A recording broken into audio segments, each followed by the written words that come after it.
This podcast is dedicated to the proposition that every Christian should be a constant and devoted reader of the Bible, and that the primary business of the church and its ministry is to lead, foster, and encourage people in this life-changing habit. Okay, so welcome to Thriving in the Word. We are glad to be back again, and we are still studying our comparison between Judges and Galatians. This week we are in Judges 8 through 14 and Galatians 3 and 4. And I think this will probably be our last week in this section. This is episode, I think, 174 or somewhere in that vicinity. I don't know. 183. 183. I was close. Thanks, Mike. And we have Mike with us today, as well as Dave, Lenny, Ben, and myself. And so we're gonna jump right in. Anything stand out to you guys as we wrap up these two sections here? Well, in one of the sections that we're reading, one of the books, which is Judges, Samson, I think chapters 13, it goes 13, 14, 15, and even 16. 13 through 16 are about Samson. 13, again, that's within the framework of where we're studying here, and that talks about the birth of Samson, which was quite interesting. If you, the chapter 13, which isn't a long chapter, but if we read it, I don't know, after learning about Samson, going through the, chapter, let's say 14 and 15, if you read ahead, and then you look at 13 and you look at his parents and see what type of people they were versus how Samson turned out, the contrast is amazing. To me, it was. I kept reading 13 over and over, and I said, these folks seem to be so God-fearing, holy, everything they wanted to do, they treated God with respect, or his representative that came to them. This is Manoah. His wife is the main character, I think, in 13, but her name is not mentioned. And again, that may be because, as we know, males were the dominant species back then. But his wife is mentioned a lot, his wife, and then Manoah, who is the father of Samson. And it says, for instance, in verse 8, then Manoah prayed to the Lord, Lord, please let the man of God come back. This is after the man of God, apparently an angel or a representative of God, came to his wife and said, this is what you're going to be. You're going to bear a child, and this is what you have to do. She goes to her husband, repeats everything. I mean, they just seem to be so God-fearing. And then we know how Samson turns out. He's going to be, of course, a Nazirite, and we've heard of Nazirites before when we're reading the New Testament, and they have to abide by certain rules. You can become Nazirite after birth, but he is going to be, meaning Samson, is going to be a Nazirite from birth. Can't cut your hair, can't touch dead bodies, can't do this, can't do that, can't drink wine and so on, or grape even. And you are dedicated, ostensibly you are dedicated to God. And that's important when you are Nazirite. So the angel of God, the man of God, as Manoah calls him, told Samson's parents that when he was born from birth, he was going to be a Nazirite, therefore committed to God. And now, again, think about Samson. We've all read that, and anybody who's listening, if you haven't read it, or take a look at it. If you have, then you realize that for a man of God, that of someone who is supposed to be devoted to God, their life was to be devoted to God and be obedient to God. Samson didn't fit that bill at all from what we read here. But this chapter 13, it's Manoah asks him again in verse 12, and this is chapter 13, when your words come true, what kind of rules should govern the boy's life? And again, the angel of the Lord says, hey, follow the instructions I gave your wife, and he must not eat grapes, raisins, drink wine, and so on. And then Manoah asks the angel of the Lord to stay because he wants to offer him some food. And he says, no, but you can do a burnt offering. I mean, this is all in contrast, and I point this out because it's all in contrast to the type of person that Samson turned out to be. And I'll leave it for someone else to talk about Samson, because if you don't, I will. But because it's just a total contrast, and the parents are just doing everything reverentially, to this angel of God, to this representative of God. And when her son was born, it says in verse 24, chapter 13, again, this is her, the wife. They don't mention her name. I don't believe they mention her by name at all.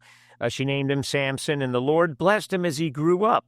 And the Spirit of the Lord began to stir in him while he lived in Mahanadan, which is located between Zorah and Eshtaol. And it just sounds like a very auspicious beginning. Just a wonderful beginning. And I'll stop there and I'll let someone else pick up. Well, it's interesting because his purpose, right, in Judges 13, verse 5, it says, you'll become pregnant, give birth to a son. His hair must never be cut, for he will be dedicated to God as a Nazarite from birth. But this next sentence here says, he will begin to rescue Israel from the Philistines. And it's kind of put out there right up front, like what his purpose is. He's going to be here and he's going to help to rescue the people from the Philistines. And kind of like to further that contrast, the first thing that we really see about Samson is in chapter 14, verse 1. It says, when Samson was in Timnah, one of the Philistine women caught his eye. When he returned home, he told his father and mother, a young Philistine woman in Timnah caught my eye. I want to marry her. Get her for me.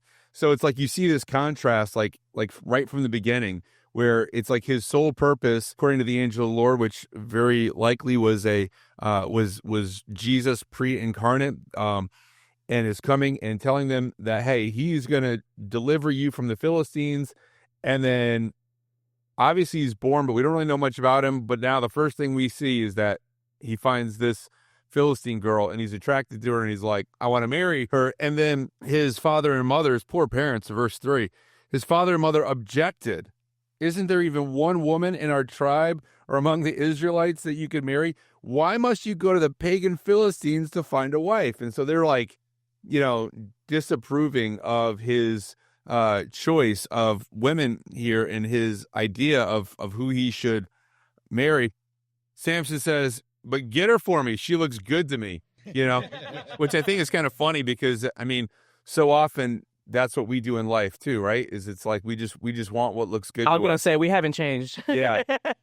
It's like, I don't care. Yeah, it's like we were all born with a purpose and, we go through our childhood being taught what we should do. Then we turn into teenagers and puberty gets in the way. And that's what he sounds like here. He sounds like just some teenager guys like, I want to do what I want to do. Oh, I'm going to go. I want to be with that girl. Like, well, I don't want you to go. I don't care. I want to be with her because she's pretty. It's like he probably was not too old. But I think his physical attributes lent to his bravado and the type, I would imagine, being that he was physically very attractive, muscular, and you could just imagine. I disagree, though. You do? Yeah? Yeah, I do disagree. And I'll tell you why. I'm not saying that he wasn't attractive, because probably he was, but I don't think he looked very strong.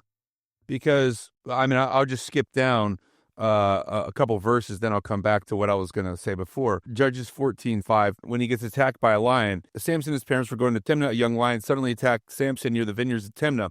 Verse 6, at that moment, the Spirit of the Lord came powerfully upon him, and he ripped the lion's jaws apart with his bare hands. If this guy looked like Arnold, nobody would have second-guessed the reason why he killed a lion with his bare hands or did all the other amazing feats that he did. Spoiler alert, he loses his strength when his hair's cut. So if he was a muscular guy, you can cut his hair and he's not going to lose his strength. What I speculate, and every time you see him depicted, in art, you always see him as this muscular guy, but I'm like, I don't know. I think he was a scrawny guy.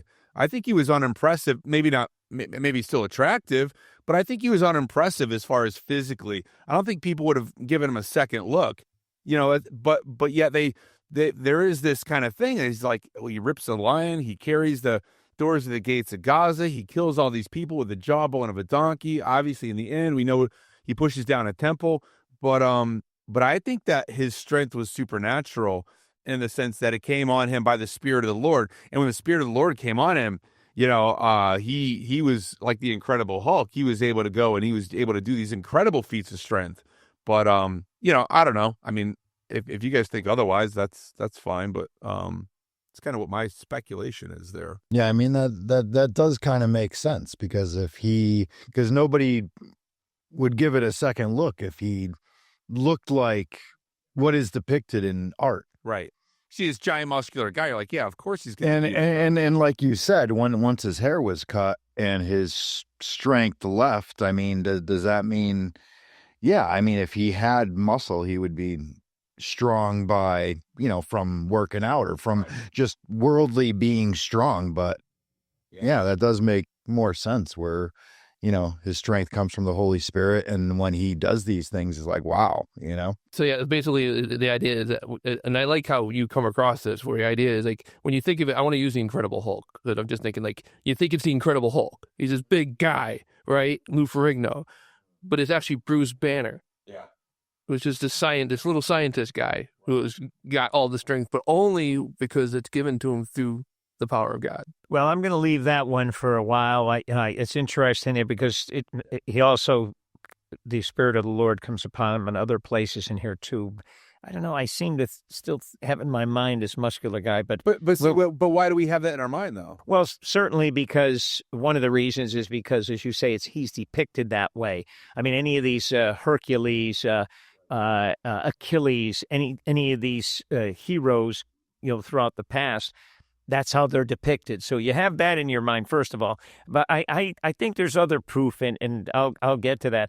I just want to talk again about how godly his parents were, now that we jumped into 14, and how ungodly he was. They were godly, and these two people that were sensitive to spiritual things. We could see that in 13 by the way they dealt with the messenger or representative of God.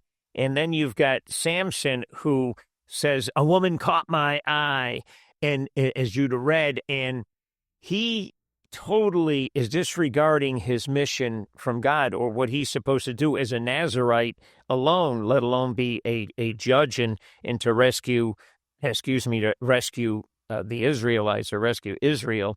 And yeah, as Mike said, or Lenny said, nothing has changed. A lot of times today, we do the same thing. We are attracted physically first to something or someone or something, and because it could be, just like we were talking about the early on in Judges, the Israelites being attracted to gold idols or things like that. So it could be things, but in this case, it was a person, and he's. What is Samson doing? What a lot of us today do to relate it today, focusing on external appearances, things that, an underestimating internal character, which I've been guilty of in my life, looking physically, looking at external.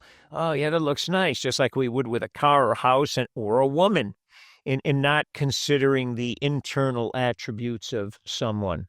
But you know what's interesting though, and now is where we take the whole conversation and flip it on its head, is when you read verse 4 of 14, right? His father and mother didn't realize that the Lord was at work in this, creating an opportunity to work against the Philistines who ruled over Israel at that time. And how even like this is the sovereignty of God, right? It's not that God wanted Samson to go and live in this particular way, but he also understood the propensity that we have for things like that, and this echoes Romans 8:28, which says, "For we know that God causes all things to work together for good for those who are loved Him and are called according to His purpose." Clearly, we know that Samson was called to God's purpose. We don't know how much he loved Him, but we do know that he was called to His purpose, and here, even in this situation that mom and dad were not in approval of, but it's like God was at work in it, because this was like the beginning. This was like the start of kind of this revolt against the Philistines, as we kind of see later on, kind of what happens with this whole situation with his engagement and the riddle and all of these things. So another example, as we've seen throughout the Bible, this is just another example of God working with all types of people, especially those who have faults, those people who aren't perfect, such as Samson. What Samson did, And again, I'm guilty of this. You have leisure time. We have leisure time, and in his leisure time, he used it carelessly, I think. To do whatever he wanted. He seemed to disregard everything else. And I'm just thinking of times in my life where, just carefree and careless. Do whatever I felt like doing at the time, and that's what I see Samson doing here all the time. And I think, what I've learned for myself is how I handle my leisure time is very important and critical to my life, the morality of my life and in the spirituality of it, everything. And last week we talked about, I know I brought up temptation, that major battleground for all of us, for Christians, for anyone, is temptation. And Samson seemed to be tempted, but to give in to temptation at every turn. At every turn, as we read here, I could picture him, scrawny as he might have been, going from one woman to another woman, and just letting temptation override everything in his life, and not caring about what his real goal was supposed to be. But God still, as Judah said, still used him in his own way. God's sovereignty, using imperfection to accomplish his goals, God's goals, for God's glory. I look at him and it just makes me think of poor little rich kid, born into money. Mom got me the wrong color Mustang. I hate her. So that type of thing, and then God just pulls it all away from him. And that's when he finally finds God, is when everything he had was taken away from him. Do we today not do that? To relate it today, do we not do that? Many of us, again, I'll speak for myself, sometimes it takes something like that, Ben. So that's astute of you to bring up, because it sometimes takes a wake-up call like that, so to speak. And he had his wake-up call, and even today, many of us, maybe people listening, you have that wake-up call, and that's what all of a sudden changes your life, and you realize, okay, I better turn the other way toward God. If you don't have humility, you will be humbled. This is it. That's great, because what is Samson guilty of? Pride. I mean, his biggest sin is pride. The question of, could I even get that girl, never comes into his mind. I want her. Comes into his mind. Nothing. So what Mike is saying, humility, was none of it. It was, I'm Samson. I want this, I want that, I'm going to do this, I'm going to take that, and Mom, yeah, I want dinner. No humility at all. So is it a good lesson for us? Yeah. Proverbs 19:21 says, "Many are the plans in a person's heart, but it's the Lord's purpose that prevails." And I think that's evident throughout the story of Samson, is that although we make plans, God is the one, his purpose is the one that prevails throughout it. And we see that because it's much like a GPS, in the sense that, when you're routing to go somewhere, you want to go somewhere and you're on a trip and you make a wrong turn, you get off at a wrong exit, whatever the case may be, roads closed. The GPS doesn't yell at you. It doesn't get mad at you. It just recalculates it. It reroutes you. And then you take another turn and it reroutes us, take another turn, reroutes us. You're going in the wrong direction. It's I don't know what they say now, but make a U-turn. Used to be make a legal U-turn whenever possible. Wants you to turn around, get back on track. And we see that here, that the Spirit of God is doing the same thing in the life of Samson, that through all of his dumb decisions that he's making, and I mean, he's just doesn't give a rip. I mean, there's three major things, right, that the Nazarite needed to adhere to. One, not cutting his hair. One, not touching a dead body, and the other one, not touching any grapes or wine, things like that. Definitively, we know he touched dead bodies, like that. That's definitive. The wine, pretty sure he was doing that as well. I mean, he's in the Philistine camp. He's doing whatever he wants to. So we will assume that. The only one that he didn't break, at least initially, was the cutting of the hair. And so he's kind of got all disregard, and eventually even full disregard to the vow that he has. And yet, even through that, God keeps recalculating, rerouting, and yeah, you're making bad choices, but you know what? It's like the whole 3D chess thing. It's like God's playing like another layer of strategy here. It's like, okay, you can go and you can do things, and this is where people get hung up on this idea of like free will versus, is God just predetermining every motion of our life? And it's like, is God in control? Is he directing? Is he in control of everything? Or do we have free will? And the answer, and it's like people think they got to take sides. It's like the answer is yes. The answer is yes. We have free will, and yet God is still sovereign. And it's like playing a master chess player. It's like you've got free will to move the pieces on that chessboard anywhere you want to go. But guess what? You're playing against the grandmaster, and you're still going to lose. It's like their plan is still going to take place no matter what moves you make on that board. Dave got me a really nice study Bible, and in reference to chapter 14, verse 4, or 1 through 4, it says here, Samson's life becomes a lesson in the tragedy of self-will. I want to tie it in because we're talking about relativity between Judges and Galatians. I like to do Judges, Galatians, and certainly our own lives today. And I think I brought this up before, and Judah just hit on it about this free will and what we can do. And so in one of the themes in Galatians is freedom in behavior.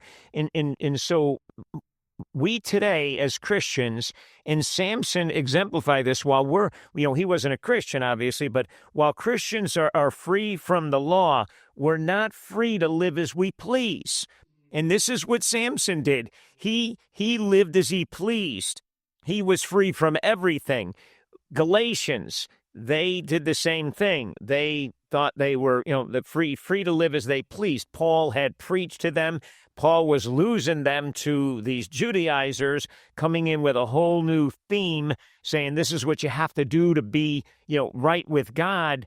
And that's not the case. We can't live as we please. We're free.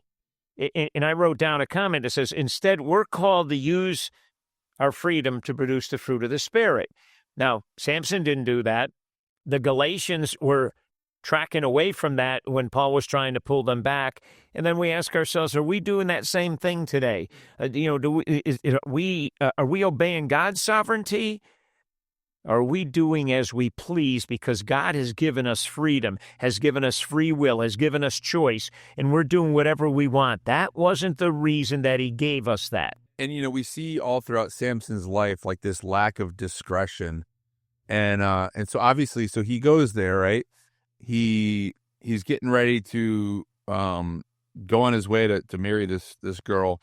A lion attacks him, says he rips the jaws apart with his bare hands, did it as easily as if it were a young goat, which I gotta say, I feel like that would still be difficult.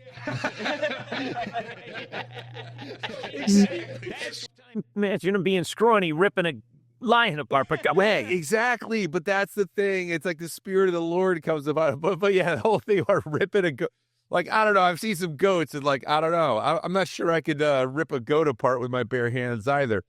That being said, so he does that. He's going to visit the girl, whatever. He goes back, comes back again, and he sees the carcass of the lion that the honeybees had made a hive and some honey. So clearly some passage of time has happened there. I don't know how long it takes honeybees to build a honeycomb and to actually produce honey. I mean, I'm guessing it's a full season, so probably several months there. But anyhow, he does that. He takes some of the honey, which again, he's doing what? Where's the honey? In a dead body. It's in a dead carcass. So he's violating his Nazirite vow by not only touching this, but by consuming this honey that's from inside this, body. And so he takes the honey to his parents, doesn't tell them where it came from. Then he has this big party, and he's like, he thinks he's just so smart, right? He's like, I got this riddle, right? Out of the one who eats came something to eat. Out of the strong came something sweet. And and yeah, it's a riddle, but it's kind of an unsolvable riddle, really. I mean, if you think about it, I mean, like there's riddles out there. Like, I mean, I like riddles, but generally speaking, a riddle is something that you can kind of figure out. This one, like, nobody's going to guess that, not really. And so he decides to challenge the what it was 30 people there, the 30 guys that clearly they're at his wedding party, but they're clearly not his friends. And he says, you know, if you guys get the riddle, then I'll give you 30 sets of clothing, or each of you, I'll give you each a set of clothing. And if you can't solve it, then you all give me a set of clothing each. So really it was stacked at his disadvantage, because he would have to produce 30 sets of clothes, whereas they would each only have to produce one set of clothes each for losing this riddle. And yet it's funny because on the fourth day, it says they said to Samson's wife, entice your husband and explain the riddle for us, or we'll burn down your father's house with you in it. I'm like, wow, that escalated like quickly. It's like they're not only not Samson's friends, they're also not hurt. Like, who invited these people anyway? And did you invite us to this party just to make us poor? I mean, it's one set of clothing, you know, come on. But I don't know. Was he upper crust? Who, Samson? Yeah. Was his family like... There's no indication of that. Could they, like, he had those 30 people. That might have been just because he'd expected to have those 30 people. I'm figuring, you know, the Philistines were, they started as a seafaring people. They were up in the Asia Minor, and they came to Lower Palestine, and Lower Gaza, they kind of, and in the tribe that his parents belonged to, Samson's, you know, were closely affiliated or near them. And I think they were more tent dwellers. I don't know if they were upper crust men, but... No, I'm just wondering, because, like, if to have the 30 people who get invited to the wedding that, like, we're talking about, they're nobody's friend. Yeah, it was pretty common. If you read, I read it, that was common, that was normal to do that. You know, I was reading because I was curious about that myself. And plus, this is more of a Philistine wedding than a Jewish wedding, because he's going down to Timnah. He's going to her house for all these festivities. They're not coming to his house. So, I mean, they're doing their thing, and kind of the indication that I got is that, you know, I mean, the Philistines, I don't know if they were well off, but I mean, certainly they were I think the oppressors in this situation somewhat. So anyhow, so they're pressuring her for the riddle. She comes to him, which shows, again, I mean, her manipulation. You don't love me. You hate me. You've given my people a riddle, but you haven't told me the answer. I picture it in a whiny voice, too. Oh, yeah. Yeah, definitely. It's like teenager. I'm just like, you know, they all right. Yeah. You know, I was going to say, I wrote down some notes here as I went back over this. I went back to the beginning, and I'm reading Judges from the beginning last night just to get an idea of, okay, so what's going on here? We get to Samson, and he's a judge, but it doesn't track the way the other judges did, first of all. Yeah, you saw that too, Judah. But on the other hand, I compared Samson to the Israelites as a whole. And when you look at it, and I wrote these things down, I just want to see what you guys think of them. When I looked at it, Samson's life was really a reflection of Israel. For instance, he was chosen for a specific purpose, as was Israel. All right, 1. 2, he was to live his life under a certain code, Nazirite, and regulations, as was Israel. You know, circumcision and all that. He was different than those around him, as were the Israelites to all the Canaanite tribes. 3, and finally, like Israel, Samson's personal life left much to be desired. Now, these are things that I'm thinking, okay, there's a comparison there, and we can take that to today. Are we special because we're Christians? In a way, are we supposed to be, you know, doing certain things, living a certain life? We are, and are we doing that? You know, we have to ask ourselves those same questions. You know, are we a reflection of Israel like Samson was? The Galatians, they ran out of belief in Paul. And another thing that came to me, and I'd like you guys to consider this, and anybody listening, this just popped into my head. I was reading Galatians, that the chapters we were supposed to read,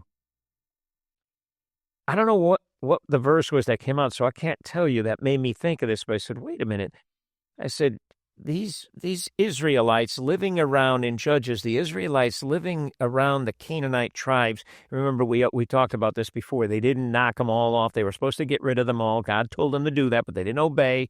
And next thing you know, they're adopting their customs. They're living with them. They're being almost like Canaanites, similar anyway. And the same thing with the Galatians. Paul is almost like losing children. He wrote that letter to them because they did the same thing as the Israelites in Judges. They left what they were taught, what they were believing in, without the law. They had the Spirit with Paul, and then they let other people come in, almost like the Canaanites, the Judaizers could be equated to, and they left and they went with them. They started believing them. They said, "Okay, yeah, let's do this instead. Let's just turn." Almost like being fickle, like the Israelites were, and I think the Galatians were. You got this message from God. The Israelites did. You got this message from God. The Galatians did. And what did they do? And we get this message from God, and what do we do with it? Galatians 3:1. I've been waiting to say this. Oh, foolish Galatians. I just love that. Who has cast an evil spell, Ben? Foolish Galatians, who has cast an evil spell on you?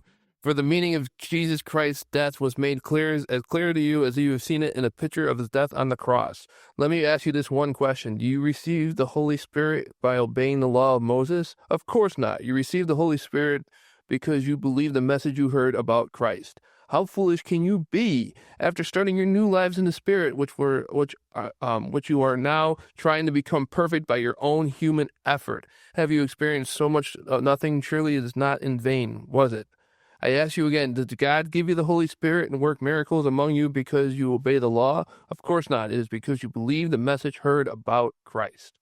So they are falling back into the laws, which before Christ, the laws were there to be a guardrail. And that's where Samson's screwing up, because this guardrail, he's avoiding the guardrails. And here, we're in the future time, and Jesus has come. And these people are falling back. It's a whole thing of that. They're just not doing. They're not doing what they're supposed to do. Samson didn't get the memo, and he's got the whiny wife trying to get him to trying to get him to tell her people a riddle. You don't love me. You hate me. Hey, you don't love me, Sam. And you looking back at his parents, and as we know, any of us who are parents and have had children, there's no instruction manual that comes with children. You just don't get an instruction manual. You certainly can have guidelines because other people have had children and maybe can give you some advice. And that's what Manoah and his wife, no-name wife, had. They didn't have a manual, but they did get guidelines. Who'd they get them from? They get them directly from God, God's messenger. Here's what we want you to do. And then Judith read them. I read them. Here's the things that we want you to do. Your son is going to be a Nazirite. This is what he has to do. Now, Samson didn't obey any of those. Forget being a good guy. He didn't obey. He had what he was supposed to. He knew he was a Nazirite, but he didn't do any of that. What about the Galatians? They had instruction. They didn't necessarily have a manual, but they had Paul. He gave them, here it is, here's the Spirit. Is all you have to do. This is what you have to do, and this is the life that you have to lead. This is the way to go. Now they chose not to do that. What about us? Do we have an instruction manual for our lives? Yeah, we do. We're fortunate. Maybe not for our children, but we have an instruction manual for our life. It's a Bible for those who are listening. I'm holding up a Bible. I forget we're not on video, but it's a Bible. That's our instruction manual. What did Johnny say the Bible stands for? Basic instructions for... Yeah, I don't know that one. Before leaving Earth, yeah. This manual, this book called the Bible, for anyone listening, and this is for me, I have to say, this is the one that leads to a future of eternal salvation with God. It's called the Bible. Read it. So as we get ready to land this plane here, back to Samson and his betrothed wife, says so she cried whenever she was with him. He kept it up for the rest of the celebration. I mean, it's like, how annoying. It's like Well, look at the level of maturity that he has. No wonder he marries a girl at this level of maturity. Like, he's like, oh, tell me you don't love me. You don't love me. You don't love me. You don't. Just tell me. Tell me. And then what happens here? At last, on the 7th day, he held out for 7 days. But see, which shows that he's strong physically, but he's not strong in other areas of his life, right? Right. He's weak. Yeah. He says on the 7th day, he told her the answer because she was tormenting him with her nagging. Yeah. Then she explained the riddle to the young man. She just goes right over, spills the beans. Then they come out and they say, hey, what's sweeter than honey? What's stronger than a lion? I just love this dig that Samson throws. In verse 18, Samson says, if you hadn't plowed with my heifer, you wouldn't have solved my riddle. It's like he's just like ticked. And then what happens now? Spirit of the Lord comes powerfully upon him. Again, we'll probably continue to debate this back and forth, but I think that, again, he didn't have the strength. Now he does. He goes down to the town of Ashkelon. I didn't look to see how far away that was. Kills 30 men, took their belongings, gave their clothes to the men who solved the riddle. Yeah, touching more dead bodies, which I'm thinking too, like he's handing off these clothes. They must have been like covered in blood. He's just stinking, you idiot. It's like, I think Ashkelon is about 30 or 40 miles away, and it happens to be one of the 5 major cities of the Philistines. Thanks, Dave. Yeah, so anyhow, so he does that. He's furious. He's mad. He leaves, storms out in a rage, and Dad's like, well, you know what? I'm going to give my daughter to somebody else in marriage. And that's kind of where we get in this section here. So strong in some areas, super weak in other areas. And that's like the story of his life. And I've talked about this before, just in general. It's the common denominator of any superhero. There is no superhero that has no weakness. In fact, the stronger the strength a superhero has, the greater the weakness.